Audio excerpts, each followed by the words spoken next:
आज शिव महापुराण जी की कथा के क्रम में आज मैं श्री योगी प्रमोद जी महाराज अयोध्या से शिव महापुराण के कुमार खंड का चौथा अध्याय। इस अध्याय का नाम है कुमार का शिव जी के पास जाना। शिवपुत्र कार्तिकेय को अपना पुत्र कृतिकाएँ मान रही थी, परंतु इस समाचार का ज्ञान पार्वती देवी को नहीं था। एक समय पार्वती देवी शंकर भगवान से कहती हैं कि हे नाथ, मेरे पूर्व जन्म के पुण्य के कारण आप मुझे पति रूप में प्राप्त हुए और देवताओं के कारण हम लोगों का रतिभंग समाप्त हो गया। जब हम लोग रसरंग कर रहे थे तब उस समय देवताओं के आवाहन पर आप मंदिर से बाहर चले गए, जिस कारण हम लोगों का रतिभंग हो गया, जिस कारण आपका वीर मेरे उदर के अंदर न गिरकर पृथ्वी पर गिर गया। तो हे महादेव, तो वो वीर कहाँ गया जो मेरे उदर में नहीं गया? तो आखिर में गया कहाँ? क्या उस वीर को देवताओं ने छिपा लिया? हे महादेव, आपका तो वीर अमोघ्य है, वो कभी भी निष्फल हो ही नहीं सकता। क्या वीर निष्फल हो गया या उससे कोई पुरुष या बालक प्रकट हो गया? तब शंकर भगवान ने समस्त ऋषि मुनियों और देवताओं को बुलवाया और शिव जी ने देवताओं से कहा, हे देवताओं, मेरे अमोघ वीर जो निष्फल होने वाला नहीं था, वो वीर आखिर गया तो कहाँ गया? और किसी ने छिपा कर रखा तो नहीं? अगर शीघ्रता से बता देंगे तो आपको भय नहीं होगा, और शीघ्रता से नहीं बताएंगे और अपने आप नहीं बताएंगे तो ये दंडनीय होगा। शिव जी की बात सुनते ही सभी देवी देवता ऋषि मुनि भयभीत हो गए, आपस में विचार करने लगे। तब उसी आपस में विचार करते हुए विष्णु भगवान ने कहा कि हे सदाशिव, जिसने भी आपके वीर की चोरी की है वो गुरु पत्नी गमन और गुरु निंदा के पाप का भागीदार होगा। उसी बीच में ब्रह्मा जी कहते हैं कि हे भोलेनाथ, जिसने भी आपके वीर को छिपाया है या चुराया है वो आपकी सेवा पूजा का भागीदार नहीं होगा। तब सभी देवता लोग हाथ जोड़कर नाथों के नाथ भोलेनाथ के सामने खड़े होकर कहते हैं कि हे भगवान, जिसने भी आपका वीर चुराया है वो महापाप का भागीदार होगा। उसी समय सभी देवताओं की पत्नियों ने भी हाथ जोड़ के कहा कि हे भोलेनाथ, हे भगवान, जिसने भी आपके वीर को छिपाया है, जिसने भी आपके वीर को चुराया है, वो अपने स्वामी की निंदा करेगा और पर पुरुष के साथ मैथुन करेगा और अपने पिता और बंधुओं से विहीन होगा और महापाप का भागीदार भी होगा। तब शिव जी ने कहा कि हे देवताओं, यदि मेरे वीर को देवताओं ने नहीं छुपाया है, नहीं चुराया है, तो आप लोग इसका पता लगाएं कि ये वीर कहाँ गया। तभी पृथ्वी धरती डरते हुए दोनों हाथ जोड़कर शंकर भगवान के शरण में आकर कहती है कि हे नाथ, मैं उस वीर को धारण करने में असमर्थ थी। गिरा तो हमारे ऊपर, मगर मैं उसे धारण करने में असमर्थ थी, इसलिए मैंने उस वीर को अग्नि को सौंप दी और अतः इसलिए मुझ अबला को आप क्षमा करें। तब तक अग्नि देवता भी नतमस्तक होकर कहते हैं कि हे भगवान, मैं भी आपके वीर को धारण करने में असमर्थ था, इसलिए मैंने आपके वीर को कैलाश पर्वत पे ही त्याग दिया। तब तक कैलाश पर्वत भी भयभीत होकर कहने लगा कि हे सदाशिव, मैं भी आपके वीर को धारण करने में असमर्थ था, इसलिए मैंने आपके वीर को गंगा में प्रवाहित कर दिया। तब तक गंगा देवी कहती कि हे भगवान, मैं भी आपके वीर को धारण करने में सहज न हो सकी, असमर्थ थी, इसलिए मैंने उसे सरपत के झुंड में छोड़ दिया। वायु देवता भी हाथ जोड़ते हुए पहुंच गए, कहने लगे कि हे नाथ, सरपत में गिरा हुआ वीर तत्काल रूप में वो बालक के स्वरूप में परिणित हो गया। गंगा के पवित्र तट पर सरपत के वन में वो सुंदर बालक जन्मा।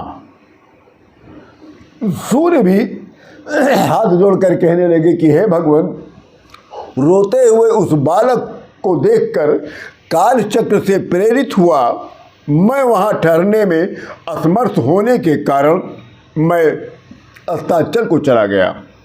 फिर क्या हुआ मैं नहीं जानता। तब तक चंद्रमा जी कहते हैं कि हे नाथ, उस रोते हुए बालक को कितकाएँ अपने घर लेके चली गई। तभी जल देवता कहते हैं कि हे प्रभु, रोते हुए उस बालक को जो आपके वीर से प्रकट हुआ है, उसे कितकाओं ने अपना स्तनपान कराया है। संध्या देवी कहती कि हे नाथ, कितकाओं ने उस बालक का नाम कार्तिकेय रखा है। कितकाओं ने अपने ही नाम के आधार पर उस बालक का नाम कार्तिकेय रखा है। तब तक रात्रि देवता कहते हैं कि हे नाथ, कितकाएँ जो है उसे अपना बालक समझती हैं और उसे अपने नेत्रों से ओझल नहीं होने देती, उससे बहुत प्रेम करने लग गई हैं। तब तक दिन देवता भी कहते हैं कि हे नाथ, जितने भी पृथ्वी पर श्रेष्ठ आभूषण, श्रेष्ठ वस्त्र हैं, वो सब कितकाएँ अपने उस बालक को पहनाती हैं। सभी की बातों को सुनकर शंकर भगवान बहुत प्रसन्न हो गए और सभी को ढेर सा उपहार दिया। अपने पुत्र का समाचार सुनकर पार्वती देवी भी बहुत प्रसन्न हो गई। सभी देवताओं की पत्नियों को खूब सुंदर आभूषण और सुंदर वस्त्र का उपहार दिया। तब शिव जी ने अपने प्रमुख गणों को, वीरभद्र देवता, भैरव बाबा, नंदी भगवान आदि सभी को उन्होंने आवाहन किया।